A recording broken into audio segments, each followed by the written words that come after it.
1875వ సంవత్సరంలో నిర్మించబడిన మొట్టమొదటి ఆంధ్రప్రదేశ్ గురుకుల కళాశాల నాగార్జున సాగర్ తన యొక్క విద్యా కుసుమాలను ప్రపంచ వ్యాప్తంగా వెదజల్లుతుందని అనడంలో ఎటువంటి సందేహం లేదు. Sagar APRJC is a brand అని బయట ఎంతో పేరు సంపాదించిన ఏకైక ఏపీఆర్ జూనియర్ కాలేజ్. అటువంటి బ్రాండెడ్ కాలేజీకి ప్రస్తుత ప్రధానాచార్యులు ఎవరో తెలుసా? Young, dynamic, energetic, commitmented, honesty, healthy, selflessness, good mindset, legend, single man army అయినటువంటి ఎం అంజిరెడ్డి గారు. పేరులో గాంభీర్యం, శరీరంలో ఆరోగ్యం, మైండ్లో కమిట్మెంట్, మాటల్లో విద్యార్థుల్ని మేల్కొల్పాలనే తపన, ఇవన్నీ సమీకృతమై ఒక దృఢమైన భారీ ఆకారంలో నిర్మించబడినటువంటి వారు మన అంజిరెడ్డి గారు. ఎం అంజిరెడ్డి గారు 8/1/2014వ తేదీన ప్రధానాచార్యులుగా బాధ్యతలు స్వీకరించారు. అతను స్వీకరించిన మరుక్షణమే అతనిలో ఉన్న కుతూహలం ఎలా ఉందంటే, తాను జాయిన్ అయిన 3 రోజుల్లో లక్షల్లో కాలేజీకి ఖర్చు చేశారంటే మరి వేరే చెప్పనవసరం లేదు. ఆరోగ్యం విలువ తెలిసేది అనారోగ్యంలోనే అన్నారు మన శంకరాచార్యులు. అటువంటి ఆరోగ్యానికి అంజిరెడ్డి గారు ఎంతో విలువ ఇస్తారు. 50 ఏళ్ల వయస్సులో కూడా 4:30కి మేల్కొని యోగా చేస్తారు. అతను ఎంతో ఆరోగ్యంగా ఉంటారంటే 57 సంవత్సరాలు పైబడిన తర్వాత కూడా అతను గత 2 సంవత్సరాలుగా ఏనాడు అనారోగ్య కారణంగా కాలేజీలో లీవ్ తీసుకోలేదు. అటువంటి ఆరోగ్యానికి తన పిల్లల్లో చూడాలని ఉదయం 5 గంటలకి మార్నింగ్ పీటీ ప్రోగ్రాం స్టార్ట్ చేశారు. కానీ ఐపీఈ పరీక్షలు, పిల్లల భవిష్యత్తును దృష్టిలో ఉంచుకొని పీటీ క్యాన్సిల్ చేసి మార్నింగ్ స్టడీస్ కండక్ట్ చేస్తున్నారు. ఒకటి కావలిస్తే ఒకటి వదులుకోవాలి కదా మరి. ఏపీఆర్జేసీలో పనిచేసే ప్రతి లెక్చరర్ పిల్లల్లో ఒక డాక్టర్ని, ఒక ఇంజనీర్ని, ఒక సీఏని, ఒక కలెక్టర్ని చూస్తే అతను విద్యార్థిలో ఒక మోస్ట్ కమిటెడ్ సైనికుడిని చూస్తారు.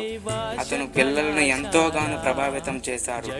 భారతీయులు సైమన్ గో బ్యాక్ అనే నినాదంతో ఆంగ్లేయుల్ని సెట్ చేశారు. మన అంజిరెడ్డి గారు సెట్ కావాలి అనే నినాదంతో పిల్లల్ని సెట్ చేశారు. పిల్లల నుండి పిడుగులు అంటారు. అటువంటి పిడుగులనే ఫాలోవర్స్గా కలిగిన దిగ్గజం. అతను ప్రిన్సిపల్గా అడుగు పెట్టింది చాలు పిల్లల అల్లర్లకు స్వస్తి, బ్యాగులో పుస్తకాలకి విముక్తి కలిగించారు ఆయన. నిరంతరం పిల్లల ధ్యాసే, నిరంతరం కాలేజీ బాగును కోరుకుంటున్నారు. ఆయన ప్రిన్సిపల్ అయిన తరువాత కాలేజీని అద్దంలా తీర్చిదిద్దారు. 5 రోజుల్లో సుమారు 35 ఎకరాల క్యాంపస్ని క్లీన్ చేయించారంటే మాటల్లో చెప్పలేము. తను జాయిన్ అయిన తరువాత పాములు, తేళ్లు తిరిగే క్యాంపస్లో అవి తిరగటానికి భయపడ్డాయి. ఎందుకంటే కళాశాలను మొత్తం ఒక ఇంద్ర భవనం లాగా వెలుగులమయం చేశారు. మెస్సులో ఆహారాన్ని మాకు అనుగుణంగా చాలా రుచిగా చేయిస్తున్నారు. నిజంగా చెప్పాలంటే అటువంటి ఫుడ్ మేము ఇంట్లో కూడా తిని ఉండం. అధికారం చేతిలో ఉంటే ప్రభుత్వం సొమ్ము తినే ఆఫీసర్ చాలా మంది. కానీ ఈ కాలంలో కూడా అవసరమైతే తన ధనాన్ని పిల్లల కోసం ఖర్చు చేస్తారంటే నమ్మశక్యం కాదు. దానికి కారణం పిల్లలు మేము లేకపోతే లేరు అని నమ్మే అధ్యాపకులు చాలా మంది. కానీ పిల్లలు లేకపోతే అధ్యాపకులు లేరు అని నమ్మేవారు మన అంజిరెడ్డి గారు. ఆయన ఎవరికీ భయపడరు, ఎవరికీ తల వంచరు. ఎందుకంటే అతను తప్పు చేయరు, పిల్లలను తప్పు చేయనివ్వరు.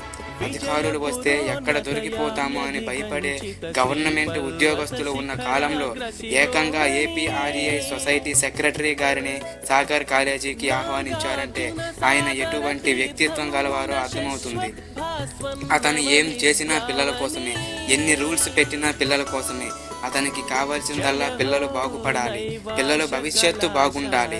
24 గంటల్లో సుమారు 20 గంటలు పనిచేస్తున్నారంటే అతనికి పని పైన ఎంత ఆసక్తో అర్థమవుతుంది.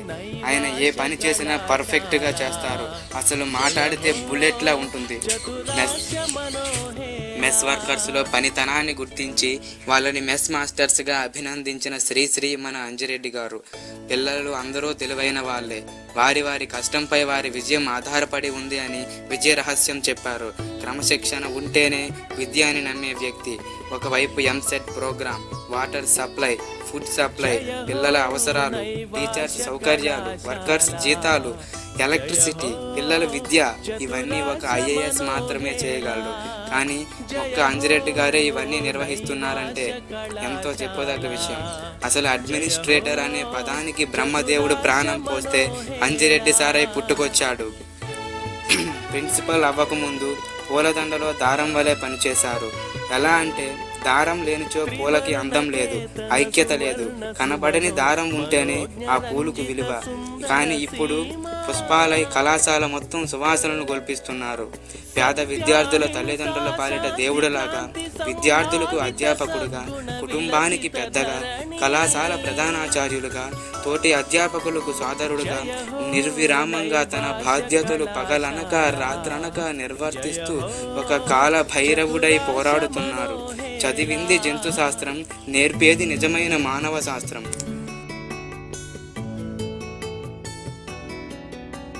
శాతవాహనేక్ష్వాకు చాళుక్య కాకతిరాయల అనుంగుధాత్రి తెలుగు నాయకుల కలల పంటగా కలకాలము వెలుగు